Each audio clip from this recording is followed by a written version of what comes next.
Hi, everyone, and welcome back to another episode of the Democratic Constitution blog. Today, I'm really excited to be talking with Osita Nwanevu, and we're going to get into Osita's new book, The Right of the People, Democracy and the Case for a New American Founding, which is coming out this month. But first off, Osita, thanks so much for joining us. I was hoping you could introduce yourself and also explain your political development and background. Sure thing. Thank you for having me. So I am a writer covering American politics. I've been doing that for about 9-10 years now. I'm a columnist at The Guardian and a contributing editor at The New Republic and write some other places too. But my general ambit is covering the ins and outs of American politics, broadly speaking, although I tend to take an interest in kind of ideological background questions of political philosophy, which is what brought me to this book. Well, your new book, as I mentioned, due out this month, The Right of the People, Democracy and the Case for a New American Founding. I'm curious why you decided to write this book and who you're directing the book towards. So as I've covered politics over the last decade, it really occurred to me as I was writing these stories that democracy, the concept of democracy, was kind of at stake in a lot of the major political events. Obviously, Donald Trump comes in 2016.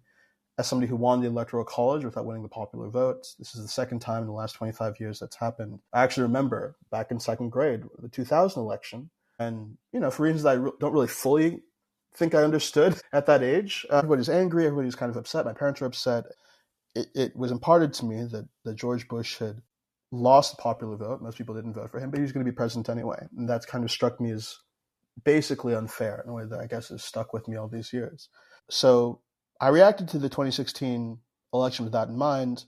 Obviously, since then, we've seen an effort to overturn an election in 2020, what I think you could accurately call an attempted coup. And now we're in the middle of a second Trump administration that is nakedly authoritarian in all kinds of ways. So democracy's been at stake in that sense. But also, as I covered other things, like the Democratic primary in 2020, for instance, and all the ideas that were put on the table, from Medicare for all the way through things like the Green New Deal, I found myself having to write over and over and over again, well, even if Democrats win the election, even if they win Congress, these things probably aren't going to happen for all kinds of structural reasons that I don't think people really understood. And I got tired of having to write that without answering the background question. Is this just? Is this fair? Why is the system this way? Sometimes you'd write about these things and Republicans would say, well, actually, we're a Republican, not a democracy.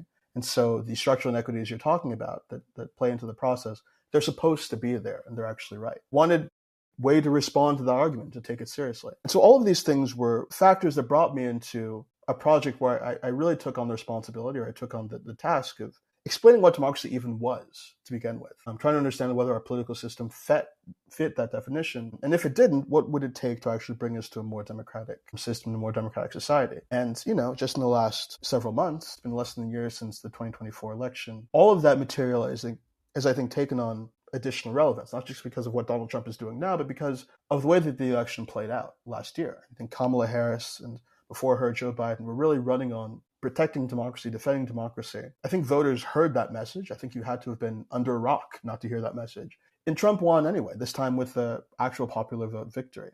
And so that means that the way that they were talking about democracy didn't resonate. And I think that that's really important to grapple with and wrestle with. If democracy is losing its kind of constituency, what can we do to build it back up? And what does that actually mean for the country?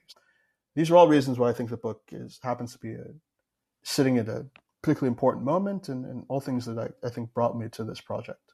Well, I absolutely agree that this discussion around democracy, bringing in the Constitution, it's happening at a very important moment. And we've seen, I think, an increase in the number of people who are asking similar questions and making similar points to the ones that you make. And I appreciate how your book starts out, as you mentioned, acknowledging the saturation of democracy talk that we were exposed to leading up to the election, particularly by the Democratic Party, and talking about defending democracy, guarding democracy, being the champions of democracy, so on and so forth. I was hoping we could get into the meaning of democracy, which is something that you begin the book with. One thing that I like to emphasize is the centrality of universal and equal rights, specifically universal and equal suffrage. And I think there's a proud tradition that we have in the US of struggles for one person, one vote, and sort of an understanding that everyone's vote should weigh the same. I was hoping you could explain what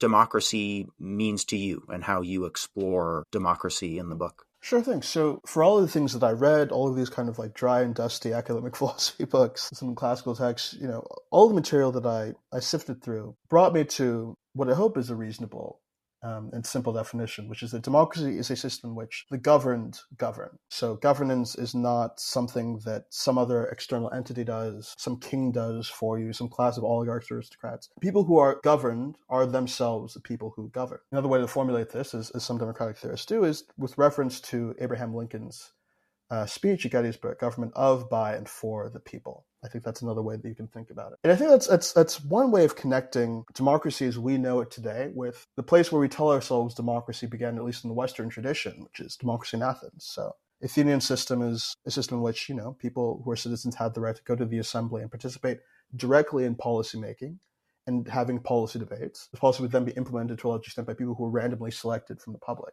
Very, very different from kind of electoral systems that we're used to now. In fact, I think that the Greeks would have, with some reason, believed that our system is kind of aristocratic, not really fully democratic in nature, given the distance between the representatives and the public. I think the representation had a lot of things going for it, but I do think that there's a commonality between the two systems, and that both systems that intend, at the very least, to have governance handled by the people who are themselves subject to government. That's the basic definition. And with that basic definition in mind, you then have to ask, okay, how can we tell when a system is democratic or not? What are the actual characteristics that tell us when the governed are actually the ones who are doing the governing?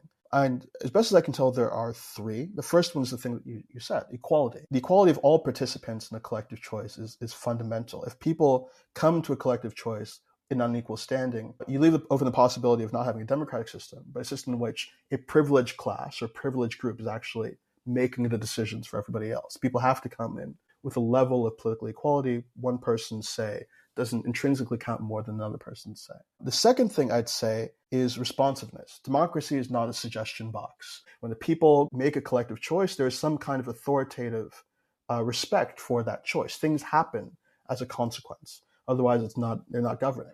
And the third thing I would say is majority rule. This is the most kind of complicated and philosophically tense thing in this whole schema. But of the different means that we have of making choices together, from unanimity, everybody agrees, to some form of minority rule. Majority rule is the only one that's consistent with the principle of equality. If two people want one thing and three people want some other thing, there's no way that the two come out ahead unless there's some kind of inequality present within the system making a choice. The other alternatives, like unanimity and supermajorities, are functionally systems of rule by the last holdouts. The people who are the most stubborn, the least likely to agree, actually hold the most power in the process. So that contradicts inequality in its own way. Equality, responsiveness, majority rule, I think these are the three basic components of any democratic system, and they can look all kinds of ways on the basis of a set of principles I also talk about in the book. Participation, the extent to which you can directly participate in a system of governance yourself. Representation, the extent to which you are actually choosing somebody to act in your stead. And deliberation, what kinds of forums and venues do we have for discussing political issues, and what kinds of values prevail in them. On the basis of these ideas, you can have all kinds of democratic systems that look differently, but hopefully the core of them is that they all instantiate rule by the governed themselves, with reference to those three basic characteristics that I talked about. Well, we can look at the existing political system in the U.S., questions around responsiveness, but rule by the majority, equality, and find a lot of things lacking, which is, of course, the foundation of your book. No, absolutely. I mean, I've done a lot of these events for the book now in Washington, D.C., where I also make a point of saying every time, we're sitting right now in a city of 700,000 people, roughly, that don't actually have a full voice in government. They have a non-voting representative, Holmes Norton, who can't actually vote in the final passage of legislation in the House. That's not democratically tenable. You don't have to read this book to feel that that's not democratically tenable. The DC residents are as roughly 4 million Americans for whom this is true. I think most of them in Puerto Rico. There's no conception of democracy in which those people are living within a democratic system. They are governed, certainly by the federal government, but they don't have an actual full and equal say in governance. We could talk probably for the rest of the hour about the Senate and the extent to which even those of us with a voice on paper have that voice, the level of influence we have, unequally distributed on the basis of arbitrary geography. That's also not tenable from a democratic framework. So in all kinds of ways, both obvious and not, the system we have flouts basic democratic principles. To linger on that point just for a moment, I'm curious how the people who you talk to, for example, in DC, respond to the points you're making. Do folks say, yeah, we know this is outrageous, what can be done? And I think we'll get into towards the end of what we think can be done. But just curious briefly how folks in that example would respond. Well, in my experience, people in DC have been, all for statehood for quite some time now, and people in the city living there, working there, tend to respond pretty positively. Do they have the same kind of simmering rage about it that I do? I don't know. Do they have the same level of political urgency about it? I don't know. But they certainly feel that it's wrong, it's unjust. Amongst the American public, broadly speaking, to the extent that I've looked at the polling, people are very sympathetic to statehood for Puerto Rico because I guess in their mind it's an island, it's a place that feels larger, it's not just a city. They're more supportive of that than they are for statehood for the District of Columbia. And I don't think that that's actually justifiable. DC is larger, certainly, than Wyoming is by population. It is its own distinct political unit and has been for some time. As a matter of fact, this is a part of history that I think more people should know about. In the late 1970s, 1978, Congress passed a constitutional amendment that would have given DC not statehood, but 2 senators and full representation in the House. This is bipartisan. Strom Thurmond, famous ex-segregationist, was one of the people who supported this. It went to the states and failed for all kinds of reasons we can get into. I think that there were, racial and cultural things that continue to put people in opposition to statehood for the district. But there's a moment where Congress passed this. And so if you were against DC statehood now, I got a kick out of saying you're to the right of Strom Thurmond on this issue. But yeah, certainly people in DC respond, I think, well to the message. And, we'll see if more people in the coming years, as they come to see how unjust the system is, get themselves on board. Well, there are a lot of really powerful and provocative parts in your book. I wanted to hone in on a particular line that brought up some thoughts for me, and I thought that I'd voice those thoughts and then curious about getting your response. So people, understandably, in my experience, ask if there are examples of the democracy that we want in the U.S. Can we point to something? Can we think of something? Believe that there are some countries that have political systems that are designed to respond to majorities, where multiple parties with different ideologies can compete for political power within a framework of universal and equal rights. Sweden, for example, is one that comes to mind. And in that sense, I had some questions around this section in your book where you say that there are no perfect democracies abroad to envy, no societies that have brought about unalloyed mass rule. The tensions and complexities of democratic thought, as we've seen, give us ample reason to doubt that such a thing is even possible. And so I agree, certainly, that few things are perfect. Perhaps nothing is perfect, and that we can certainly find flaws in so many things. My thought, though, was that there are examples of systems that are institutionally designed to respond to majorities, which the U.S. so flagrantly lacks, and that we can sort of specify the institutional structures that make a system democratic. And so I was curious about your thoughts around all that. Yeah, certainly. I mean, I think that there are countries abroad that are better, miles better in every respect than our current political system here in America. I think Sweden would be one of them. And we should certainly learn from those systems, and parliamentary systems, I think, in particular. If I could snap my fingers and replace the government of the United States with a particular system tomorrow, it would probably be some kind of parliamentary system with a design I'd leave to political scientists. I offer some ideas here, but not a concrete blueprint for a perfect political system. But what I meant by that is, on the one hand, as you say, nothing is exactly perfect. I know in Sweden, I'm not that familiar with their political system, but they have a lot of minority governments form parliament. There's been in the last couple of years a lot of coalitional issues with getting somebody a government together. Which is you see in parliamentary systems kind of often. So there's a section in the book, chapter 2, where I work through objections to democracy that are based on doubts about the American public, basically. Are people informed enough? Are they too riddled with misinformation, too tribal to be trusted with democratic rule? I dismiss those arguments for all kinds of reasons that you'll have to read the book to read.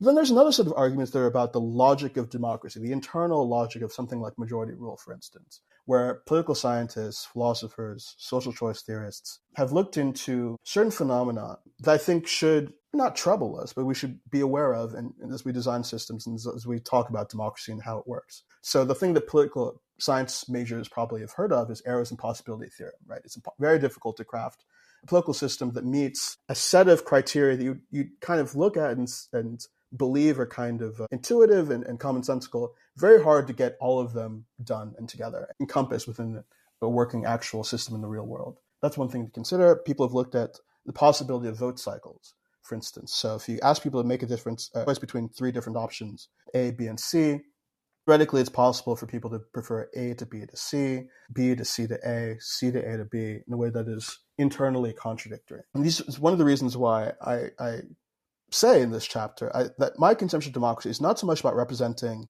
the stable and concrete will of the people, but rather instituting systems where people have an equal say, they have a right to participate in making decisions that govern their lives, and that those contests are adjudicated on a majoritarian basis. So you win an election or you prevail in a legislative battle with a particular majority, but you could come together with some other group of people in the next election, another legislative battle, and come up with a different majority, right? And there's no one true dominant transcendent majority you're talking about when you're talking about democracy. It's actually this dynamic process. I think that those challenges, though, to conventional ways of thinking about democracy are important to bear in mind, because they do put us at some distance from the idea that, in a given political system, in a given contest, when somebody wins, that is definitely what everybody wanted to happen. That's definitely reflective of some kind of preference that exists within the body of politics. I think that what goes on in democracy is more complicated than that. Obviously, it's often subject to, who is actually on the ballot. How do the decisions for what parties qualify, what candidates qualify, how do those get made? Are we actually letting every choice that's available on that sheet of paper or on that screen, or there's some process that winnows people out? How equitable is that process, and so on? There are all kinds of ways in which, we're not going to get everything in full accordance with the ideal within the system. But that's not a reason to doubt that democracy is a good system. It's not a reason to lose our faith in it. And as you say, I think that there are systems abroad that do things much better than we do here, and that are much more equitable and much more responsive to majorities than the current American system. One of the last points you made there is important to emphasize, because there can be, I think, a sort of hesitancy to venture forward, if you will, or there's a very strong, the devil you know is better than the devil you don't sort of tendency, which for those of us who really, truly believe that this is the way to go forward, personally can feel a little frustrating. We're in a moment where I feel like this is no longer like an academic conversation. I think that for many years in this country, you talk about something like the Electoral College, and, you'd have these conversations with academics, legal scholars, and they're like, this is kind of weird and out of step with the rest of the world and so on. But, it's kind of a quirk of the system. There's a kind of harmlessness. People have sort of believed that the system has existed within for a long time. And it's now no longer possible to believe that that is true. We are in a moment, I think, of real political crisis to a large extent because of the way our institutions have been designed. And things are only going to get worse. They're only going to get more inequitable with time. And, it's a real opportunity now, as anxious as people are about Donald Trump, to pull us in a different direction, to not just oppose him as we should, but to really challenge and interrogate the system that's empowered him as much as it has. So I hope that people, aren't daunted by the difficulty of democracy and the challenges of democracy into believing that we aren't due and aren't owed some kind of mass democratic reformation here. I think that we are. I wanted to turn to the question of economic democracy, which is something that you bring up in the book. You write that even under a seemingly fair, uncorrupted, and democratic political system with good campaign finance laws and lobbying regulations in place, the economically disadvantaged and even the average citizen would still face the threat of domination by those wealthier and more powerful than them within their economic lives. And I agree. I certainly agree with that. One thing I've noticed is that, especially within the left, there's sort of what I call a blink and you miss move, in which someone will say something about the undemocratic political system, but then really hone in on the economy and spend the majority of the argument talking about the flaws in the economy, which is understandable, but I think really frustrating, because it's that lack of political democracy that keeps us from power, in my opinion, keeps us from being able to make larger economic decisions. So I was curious how you see the relationship between political and economic democracy and just that realm. Yeah, I mean, I think it go hand in hand.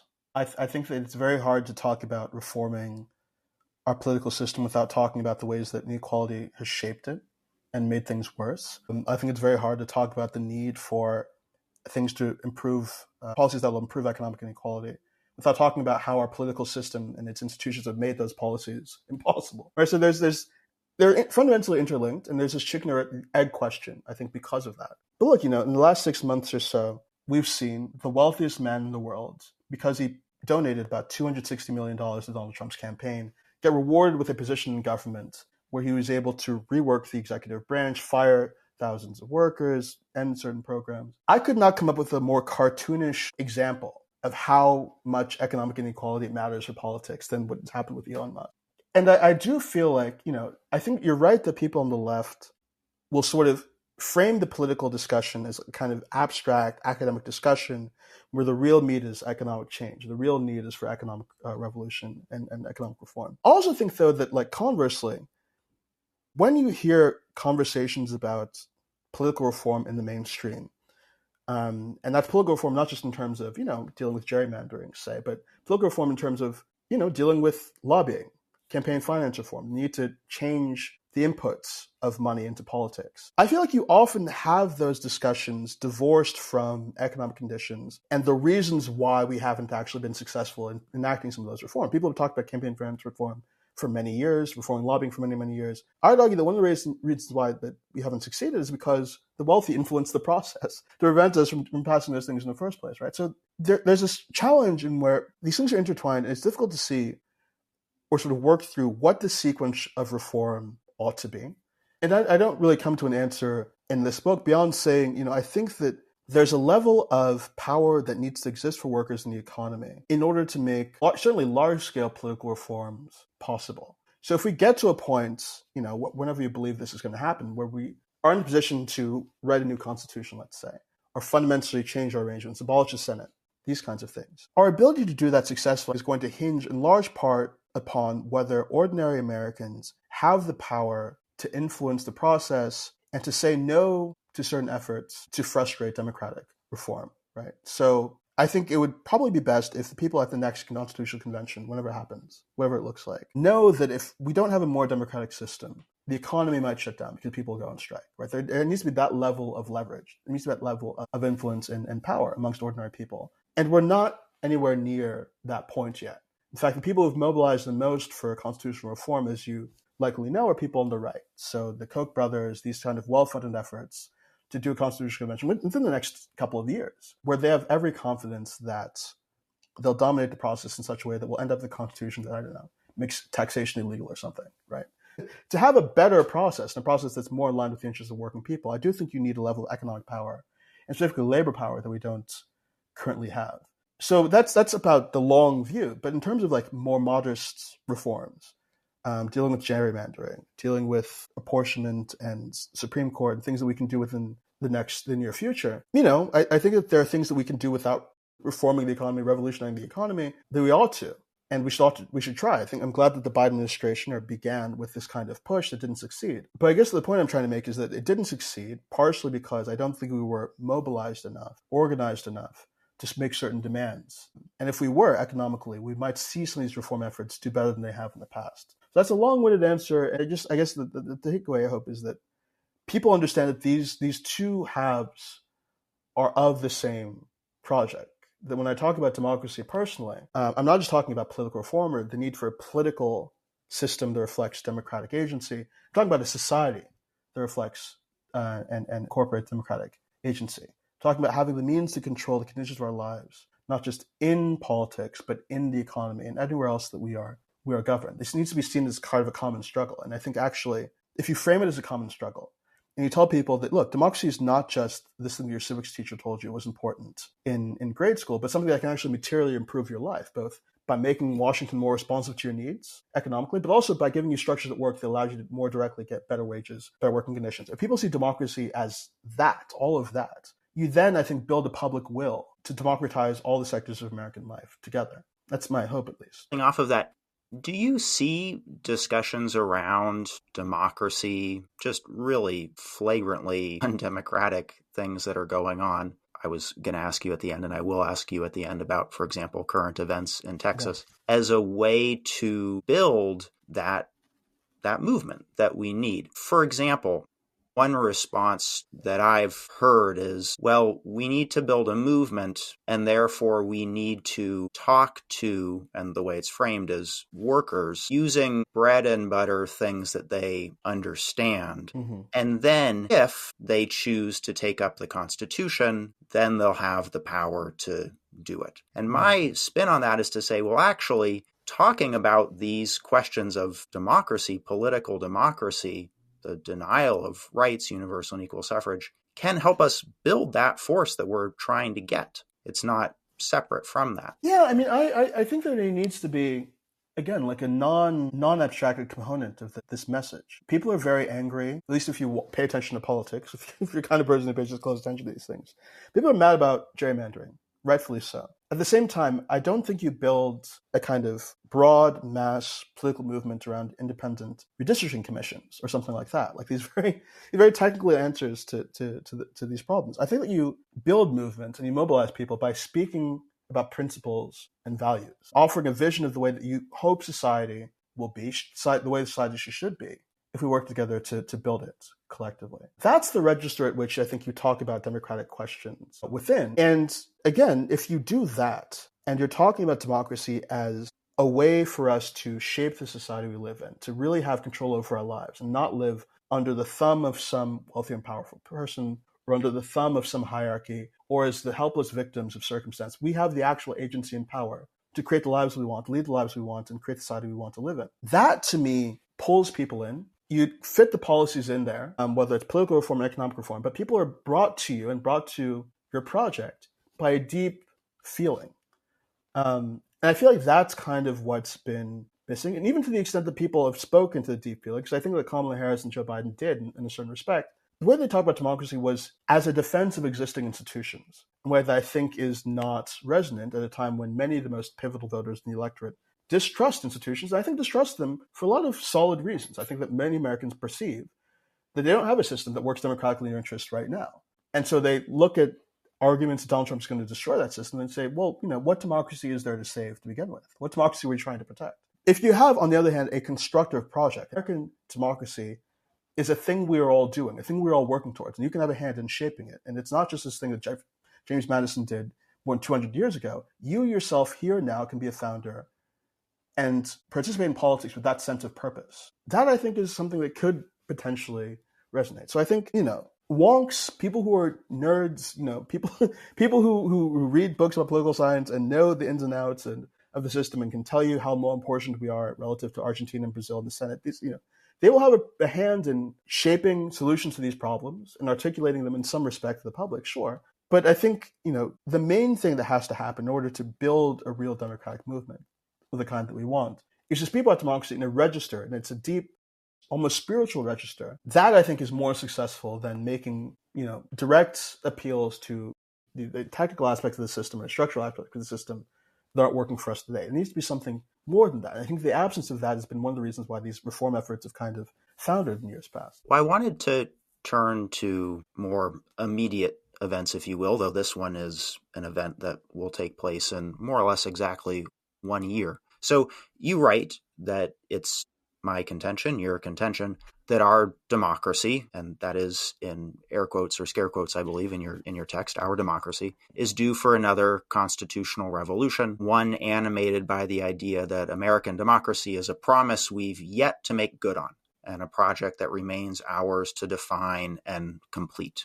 That's a quote of yours. So next year is the 250th anniversary of the Declaration of Independence. And I would argue that we have yet to achieve many of the ideas in the Declaration, specifically this idea of universal and equal rights. And so I was curious how you think we can leverage that opening. Mm-hmm. It's always a good time to talk about these things, but there is a particular opening to talk about the idea of a new founding and how we can take steps within that atmosphere towards a constitutional revolution. Sure thing. So, the very title of the book is an effort to do this. It phrase, the right of the people, that's drawn from the Declaration. Everybody remembers the first part of the Declaration, life, liberty, pursuit of happiness. The second part of it is less memorialized in American political discourse. If you have a government, a political situation that abrogates those rights, it is the right of the people to alter or abolish that government and institute new government.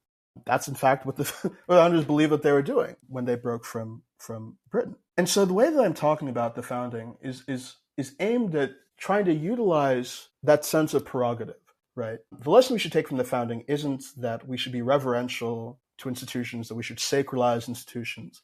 Rather, that we have fundamental entitlements as human beings, and that when we feel that those entitlements are being disrespected, not fully respected or included within the political system we have, it's all right to ask fundamental questions about the political system and move towards something better. The founders did that once, and in fact twice. Our constitution is the second constitution that we have after the Articles of Confederation. And so if they were able to do this more than 200 years ago on the basis of, not very developed ideas about political science, which is not a field in its infancy in the late 18th century, if they were able to do this as people who believed less in equality than we presently do, why don't we have the right ourselves here and now, given all the problems we have, this crisis point, why shouldn't we also have the right to make a fundamental break, or at least ask fundamental questions of these institutions that we've inherited? And so that's kind of spirit that I hope that people move into this commemorative year with. We've had a lot of, I think, really, really important conversations about American history over the last decade or so, especially the last 5 or 6 years, about the nature of the country and the nature of its institutions and things that we were not taking sufficiently seriously, the legacy of slavery, the legacy of native dispossession. I think all of those things are really, really important.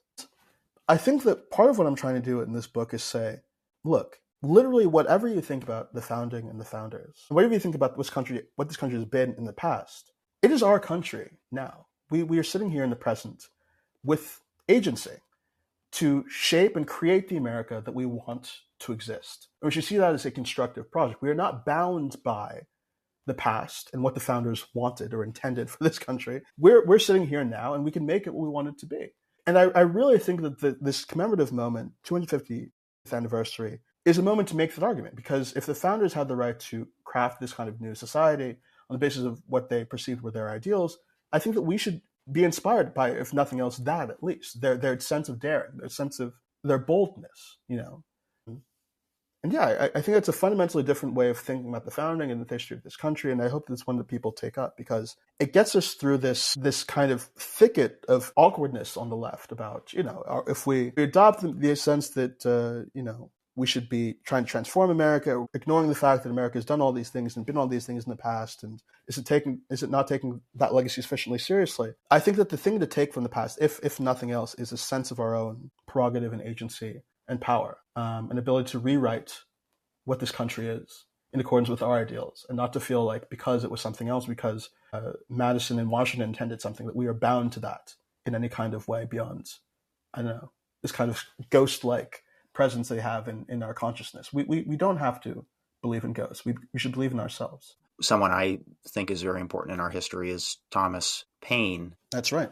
Not only for his concern with bicameral systems, and I think his opposition to a lot of the constitutional structure that we have today in many ways, but also this foundational idea that the dead should not govern the living, that this is our country to make of it. We actually have something of a responsibility to make it into the place that it needs to be. And so I think finding those really inspirational characters, moments that really do exist in American history for all of the nasty stuff that is there is an important project as well. I completely agree. They're there if you look. I think more people should read Paine. I also talk in this book about John Dewey and Walt Whitman. So these are people who, if you read Richard Rorty's rendering of them in any case, we've quibbled about, at least with respect to Dewey. These are people who believe that, the project of America was not to sort of prop up and preserve what the founders did for all time, but this is a project of really making the most of human freedom. We would create institutions that were more democratic than other parts of the world, and that there'd be a kind of human flourishing that was possible here because we did that. That to me is really, really inspiring. Democratic Vistas is a book I think all Americans should read.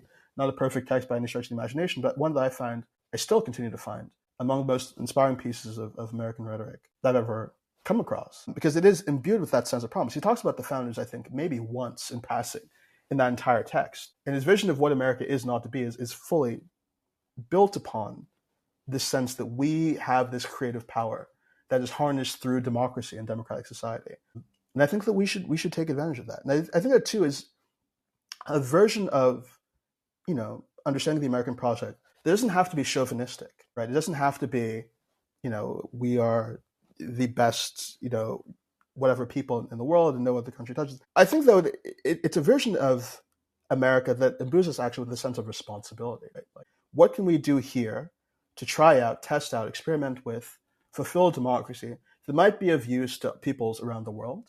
I think that's a much better way of thinking our place in the world in American leadership. So, it's this conception of democracy that I think is worth pushing and talking about. And it's part of, I think, of a tradition of people believing that American society is defined not by the perfection of the institutions that people set down in 1787, but by the promise of a society built upon the democratic ideal. I think that's something to get back in touch with. I wanted to loop back to a point you made earlier on that I really agree with, which is that this conversation around particularly the Constitution and everything that attaches to it is no longer an academic question. It never was just an academic question, of course, but it is so flagrantly not an academic question these days.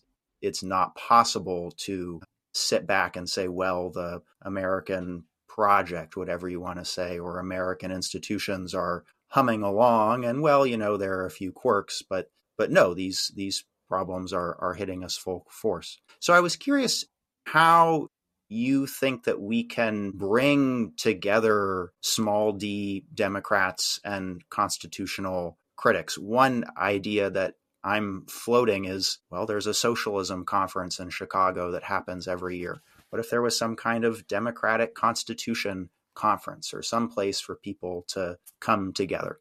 It's an idea perhaps worth floating. How do we begin taking these steps and really engage with people who not only understand that something's wrong, because certainly there are a lot of people who understand that something's wrong, but say, I really want to put the Constitution as a fundamental part of the solution? Yeah, well, I love conferences. I love a conference. You'd have to sell it to me. I think that would be a lot of fun. And I actually think these convenings are great ways of getting people together who might not realize, absent them, that there are other people who think the same way, that they should be working with and interacting with and building things with. So I think that's a really, really great idea. More abstractly and amorphously, one thing I've thought about a lot is that even to the extent that we've seen people mobilize against Donald Trump over the last several months, going to these No Kings protests, which I think are great, it's striking to me that when you go to these protests and people stand up to speak, and you see this obviously elsewhere in the political discourse too, people will say, well, we should be opposing Donald Trump right now because here are all the things about the Constitution he's violating. Or I, as a federal employee, or I, as a member of the military, swore an oath to defend the Constitution, and Donald Trump is abrogating the Constitution.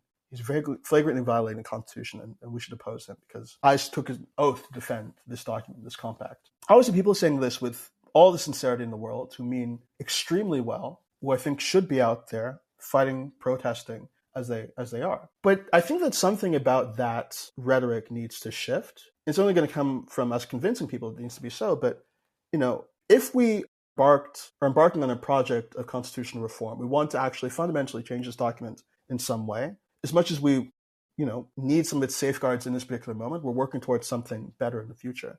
I think that means that the way that you talk about the Constitution, or the way that you talk about the problems we face, rather, is not Donald Trump is bad and the things he's doing are bad because he's violated this compact. But Donald Trump is bad and the things he's doing are bad because they're violating the fundamental democratic rights we have as human beings. That they're limiting us democratically, that they're creating a kind of society that we don't want to be in as a matter of principle, right? The angst people have and the anger people have, rightfully so, a reverence from this document, which is actually, again, brought Donald Trump to where he is in many important respects. The American people are not asked very often to think about what they're fundamentally entitled to as human beings. They ask themselves always, what did the founders intend? What is this institution supposed to be in light of what they set out for us back then? And we're not going to, I think, build very much of a constituency for our politics, our project of reform, if we don't get people to think more philosophically than that, which goes against every impulse that you have in American politics. But I think it's possible. Getting people to think, again, what are we actually trying to build as a society? What kind of society do we want? What values should it be constructed upon? Every opportunity that we have to frame that as the fundamental question, instead of these questions of narrow constitutional interpretation or constitutional violation, we should take. We should be trying to push the public in that direction. And I think It starts with the people who are out there protesting, out there working as activists. So yeah, so conference, I think, would be great. More broadly and probably, unhelpfully, amorphously, some kind of shift in register in which we talk about this current moment, I think would be really helpful too. One of the ways I frame it is that there are certain rights that are mentioned in the Constitution. I hesitate to say they give us those rights because that sort of alienates human action in a big way. But there are rights written in the Constitution. But those rights are good not because they're in the Constitution. Exactly. They're good on their own basis, their own foundation. Yeah. And to the extent to which the Constitution's, I would argue, the Constitution's framework, Senate, Supreme Court, powerful presidency, so on and so forth, jeopardizes those things and threatens those things, then we should really be looking at the entire document. One might even call them inalienable rights, actually. I mean, I think reductively, you might say that one thing I'm trying to accomplish here is get us from being Constitution Americans to being Declaration Americans. Hopefully that anniversary next year is going to matter a lot in this respect. So get people to touch base with, again, that originating document rather than the institutions that flowed out from it eventually. But that impulse, again, we have certain basic entitlements and we have a right to oppose governments that violate those entitlements or violate our rights. Even if you, I think rightfully so, despise the founders for particular moral reasons and the concrete nature of the system that they set up, that impulse, I think, is an impulse that many of us now share. We have certain fundamental rights as human beings, and we have a right to institutions that respect those rights and protect them and give us real agency. That is, the best of what you can kind of extract from the Declaration. And I think we should reconnect with that impression. So Declaration Americans rather than Constitutional Americans,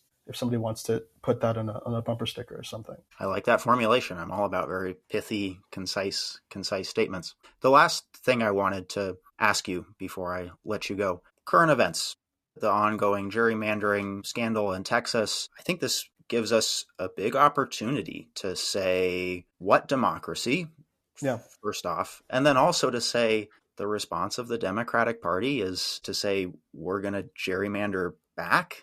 Yeah. Then to open up that question of, well, what's the party with democracy in its name going to do with any of this? So wanted to turn it over to you. Yeah, I think people rightfully hate gerrymandering because it's one of the most obvious ways in which the system is broken.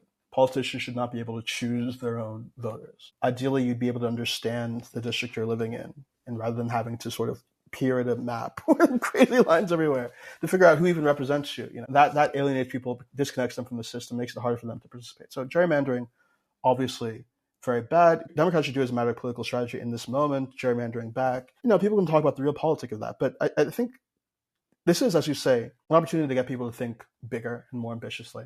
Beyond gerrymandering, as I write in the book, there is a fundamental problem of representation in that people naturally cluster in particular areas, right? And so people are not evenly distributed across space. And so this makes it intrinsically difficult to draw fair districts in particular ways, at least in the kind of system that we have. And this is among the reasons why people have said, well, look, let's move away from this single member district situation and move to a system of proportional representation. Let's move away from having one person represent a district to having multiple people represent districts. Let's have more districts. Let's uncap the number of districts we have in the House, have more smaller districts to make people more able to compete within them.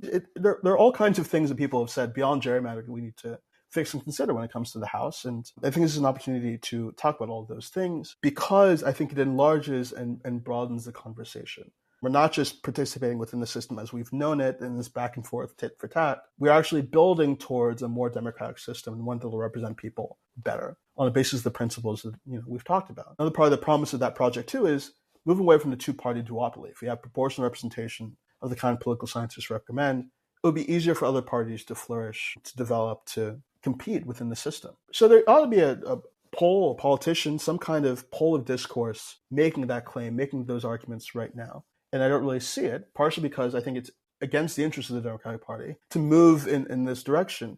But, people on the outside, writers, activists, others, start making that case to the American public, and hopefully some politicians pick it up and run with it. The response to gerrymandering, as much as it makes sense as realpolitik, maybe, cannot be rhetorically, we're just going to do what they did. And even if you're doing what they did, you have to be arguing, we're doing it towards a particular end. Otherwise, you're just feeding into the cynicism people have about the system and not responding to it in a way that I think we ought to and we're obligated to. Okay, one more question. Article 5 and the idea that, well, there is an official way to change the Constitution when things are going wrong. I'm of the opinion that we need to look outside of Article 5. I'm of the opinion of folks like George Van Cleve, Daniel Lazaire, others who say it in various ways, that we need some sort of constituent assembly, popular assembly, so on and so forth, that remakes in a democratic way the Constitution. So curious how you imagine the remaking process. Do you see it as something that's viable within the existing rules, or do we need to look beyond those rules? I think that the first thing is building enough of a public constituency for these large changes. Once you get to like 60, 70, 80% of the American public, hypothetically, in your dream worlds, that supports major democratic change, the process by which that change happens, I'm kind of agnostic about. I think the real task is building that constituency in the first place. But I'm absolutely open within that context to moving beyond the Article 5 process. One of the things I think is important to point out here is that the founders themselves, when they wrote this Constitution, completely ignored the process that had been laid out in the Articles of Confederation for amending that document. We have the Constitution we have because they ignored the process for amending the last Constitution and came up with a different process, right? So again, thinking about the prerogative we have, why should we feel any more bound to the Article 5 process than they were bound to the process of amending the Articles? I don't think we should be. The real task, though, I think is, when do we go to a point within the American public where most people in this country agree, and a geographically well-distributed, number of people agree, that we need major democratic change, including things like abolishing the Senate and moving to a different kind of legislature? I've had some debates about this in the last couple of weeks already, but I personally think it's going to take a long time. I think we're not anywhere near there yet. I think that, to the extent that I've seen polls on the Senate, people don't really see what the issue is. We have to build it up, within the American public. And I think it's going to take a long time. And it's going to take a long time partially because, we want a process that ends with a country. We don't want to lead to a kind of a breakup that would threaten the integrity of the whole system. Maybe we shouldn't be as afraid of that as I am. I don't know. But this is all in the realm of like speculation. But my preference would be we do everything we can in the next couple of decades, whether 10, 20, 30, 40 years. I don't know exactly how many years it's going to take, but build a broad public consensus that these changes need to happen and that we should move as a country together towards making them. And if that means going against and moving beyond the Article 5 process, we do that. But the real challenge is bringing people over to our side in the first place. And that's what I hope that we spend the next decades doing. I agree wholeheartedly with that. We can't escape the fact that we need to build a movement for these things. We need to build a movement for democracy in this country. And so thinking about how to do that. Osita, I really appreciate you coming on to talk with us. Again, your book coming out the middle of this month, if I'm not wrong, is The Right of the People, Democracy and the Case for a New American Founding. I'd love to have you back on in a little while to talk about how the book is doing, conversations you've been having with folks. I really hope this is just the beginning of the conversation. I hope so too. This was fantastic. And thank you for all you're doing and pushing these issues yourself. I think it's going to take a lot of people saying on the same page here, and you've been bold in making the case for large-scale constitutional reform for some time now. So I appreciate all you're doing as well.